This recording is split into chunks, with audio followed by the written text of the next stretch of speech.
Voglio dirvi ufficialmente, farlo direttamente, che ho appena firmato, eccolo qui, il decreto di indizione delle nuove elezioni regionali. Come voi sapete si conclude la legislatura e quando si conclude la legislatura bisogna andare a votare. E quindi vi annuncio ufficialmente che le nuove elezioni si terranno nella giornata di domenica 23 novembre dalle 7 del mattino alle ore 23 e lunedì 24 novembre dalle 7 del mattino alle ore 15.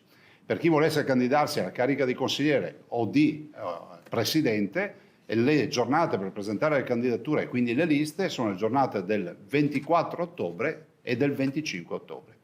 Auguro a tutti di fare una buona campagna per coloro che si candideranno, spero che sia una campagna di reale confronto, di civile confronto, di sereno confronto e che sia un confronto costruttivo negli interessi di tutti noi veneti.